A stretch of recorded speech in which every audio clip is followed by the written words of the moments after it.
Chapter 29. Anya. Anya had fallen into a deep dream. In this dream, she was outside of her body, watching it move on its own. She didn't understand how or why it was happening, only that, after she had uttered her desperate plea, she had risen.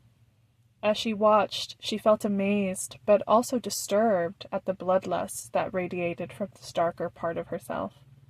She had never thought that she could enjoy the act of killing so much as she was experiencing now. When she saw herself run her hand straight through Hunter's stomach, when she looked at him with utter disbelief in his eyes, she was overcome with a sensation of pure thrill that made her uneasy.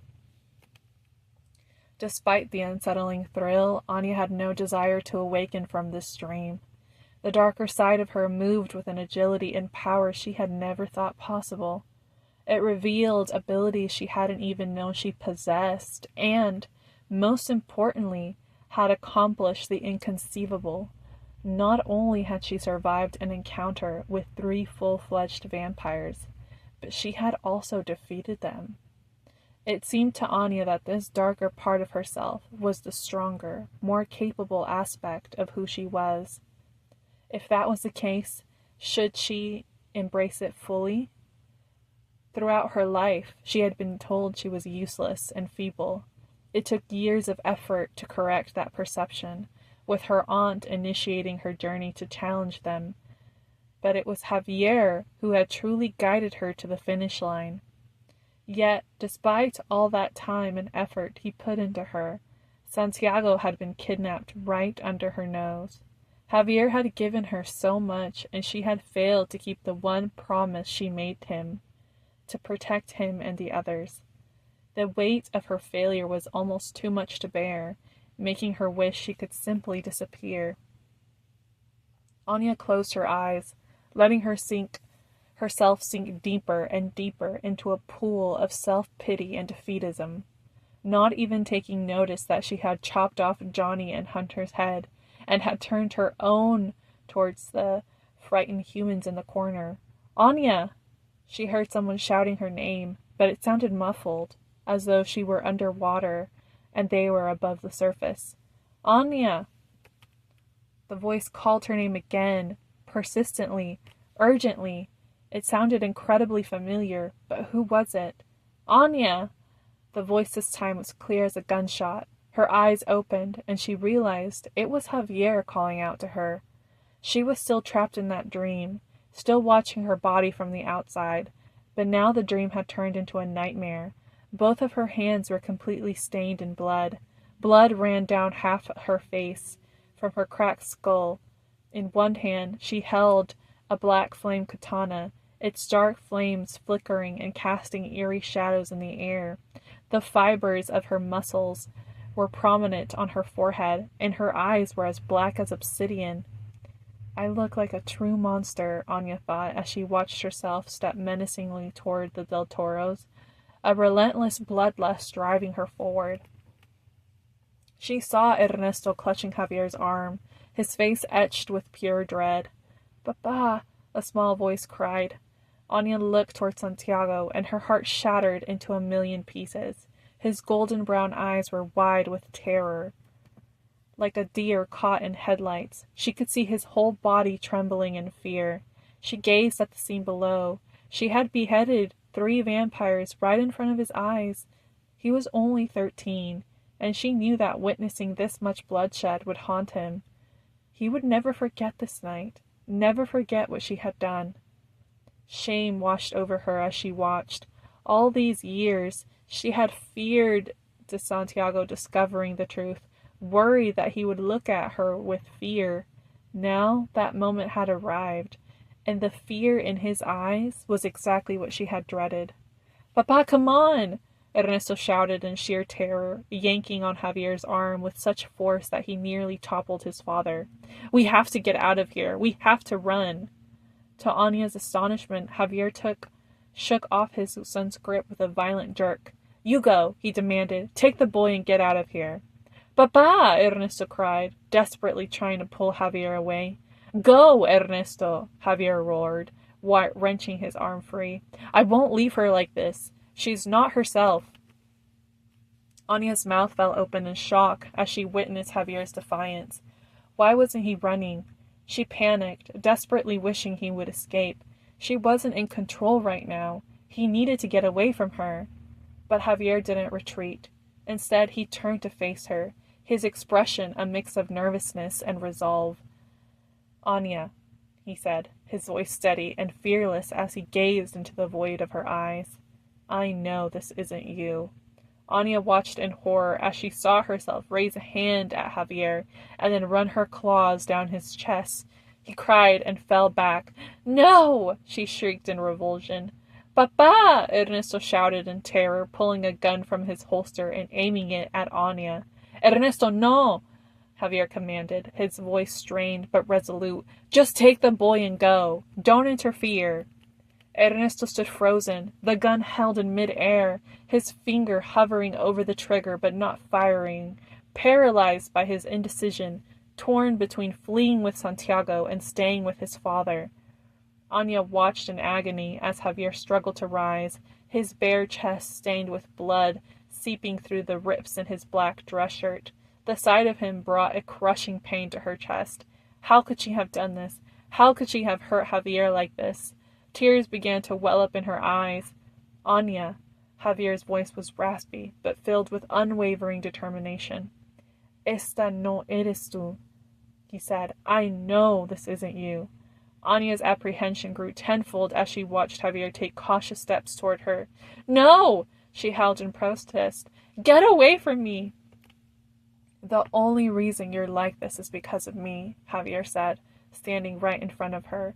He stared straight into the darkness of her eyes, but didn't shy away. Instead, his voice grew stronger. When Ernesto fell off that building, you pushed yourself to save him. And now, you're pushing yourself again to protect us. When I took you in all those years ago, I promised we'd protect each other. While you've upheld your end of the bargain, I failed you over and over again. His voice cracked as he spoke. Gently, he raised his calloused hand and stroked her bloody cheek. I would understand if you wanted to kill an old man like me, who couldn't even keep the promise he made to protect a little girl. My little girl. Anya felt fresh tears welling up in her eyes at his words. For the first time, she realized that despite being a half-blood, she loved Javier, and he had loved her all along. More than that, she felt forgiven.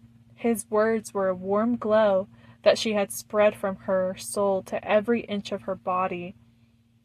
It was as if the darkness and light had been warring within her, with the light slowly dwindling like a candle about to go out. But at Javier's words, the candle flared up, bursting into bright light and overpowering the darkness within her.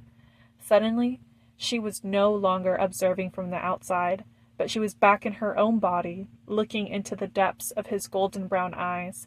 The whites of her left eye gradually overtook the darkness until her left eye reverted back to its ruby red, while her right eye remained obsidian. Tears streamed down her ruby red cheek. Run, she choked out, her voice trembling as she recognized it as her own. Run. I'm not sure how long I can stay in control. He looked at her, eyes wide. But, go! She pushed him away, her voice fierce. Go! She yelled, directing her command towards Santiago and Ernesto. Javier nodded reluctantly, his gaze filled with concern. I'll wait for you at home.